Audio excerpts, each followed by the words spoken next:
presidente que no fue electo y que tuvo que asumir el cargo ante la renuncia de su antecesor, la crisis de la corrupción, la disolución del Congreso y ahora una pandemia. ¿Cuáles son las crisis que Martín Vizcarra tuvo que afrontar en 2 años de gobierno? Tras la renuncia de Pedro Pablo Kuczynski, Martín Vizcarra asumió el cargo el 23 de marzo del 2018 en medio de una crisis política. Desde el inicio de su gobierno, el ingeniero moqueguano tuvo que afrontar una serie de crisis. La primera de ellas, la red de corrupción en el sistema judicial, los audios de la vergüenza que llegaron a los medios de comunicación e indignaron a la ciudadanía, el caso de los cuellos blancos del puerto. Si ayer fue un Vladivideo, hoy son los audios que nos regresan a ese momento y nos muestran lo más vulgar de la corrupción. Durante su primer mensaje a la nación el 28 de julio del 2018, Vizcarra anunció la convocatoria a referéndum dirigido a 4 temas: la reforma del Consejo Nacional de la Magistratura, la bicameralidad, la prohibición de la reelección de congresistas y el financiamiento de los partidos políticos. El Congreso en ese momento dilató las iniciativas del Legislativo al no elaborar los dictámenes necesarios. No fue hasta octubre que el Legislativo aprobó el referéndum por unanimidad, siendo todos los temas respaldados por la ciudadanía, exceptuando el de la bicameralidad, por una distorsión de la naturaleza de la propuesta original. Tras ello, se creó la Junta Nacional de Justicia, un reemplazo del Consejo Nacional de la Magistratura. Entre otros escándalos, Vizcarra tuvo que lidiar con la fuga de César Inostroza y las cuestionadas decisiones de Pedro Chávarri, uno de sus principales detractores, de destituir a los fiscales encargados de la investigación de los casos de corrupción de Odebrecht y OAS. Nosotros no estamos de acuerdo con esa medida, sin embargo, tenemos que actuar respetando estrictamente las leyes y la Constitución.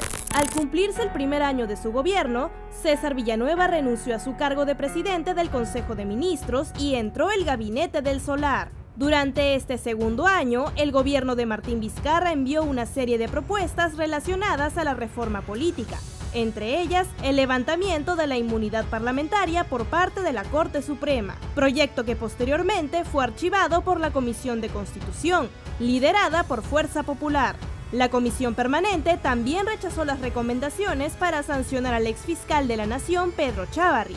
Un descarado blindaje en palabras del presidente. Tras estas negativas del Parlamento al Ejecutivo, Del Solar planteó cuestión de confianza, la cual fue aprobada al día siguiente por la mayoría de los congresistas. Durante su segundo mensaje a la nación, y tras el dictamen aprobado por la Comisión de Constitución que establecía que la inmunidad parlamentaria seguía siendo potestad del Congreso, Martín Vizcarra anunció el adelanto de elecciones, proyecto que meses más tarde también sería archivado por la misma comisión, presidida por la entonces congresista Rosa Bartra. Ante esta negativa, Vizcarra anunció un nuevo proyecto de ley para modificar las reglas de la elección de los integrantes del Tribunal Constitucional e indicó que el primer ministro, Salvador Del Solar, plantearía una cuestión de confianza por esta propuesta. Llegado el día, la cuestión de confianza se planteó. Sin embargo, el Congreso continuó con la elección de los miembros del Tribunal Constitucional, lo que significaba para el Ejecutivo un rechazo fáctico de la cuestión de confianza. Es así que el presidente anunció en mensaje a la nación la disolución del Congreso y la convocatoria a elecciones congresales. He decidido disolver constitucionalmente el Congreso, a pesar de que el Parlamento, casi al mismo tiempo, aprobaba el pedido de Del Solar. Esta decisión fue acompañada de acusaciones y demandas en contra de Vizcarra por parte de la oposición, quienes sostenían que la medida era inconstitucional.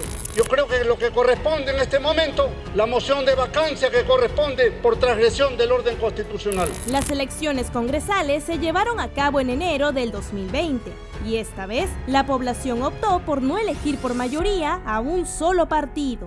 Meses más tarde, la noticia de una epidemia de coronavirus originada en China cobraría más fuerza alrededor del mundo. No sería hasta el 6 de marzo que el presidente Martín Vizcarra, en un mensaje a la nación, anunciaría el primer caso confirmado de COVID-19 en el Perú. debo informar que en horas de la madrugada se ha confirmado el primer caso de infección por coronavirus COVID-19 en nuestro país.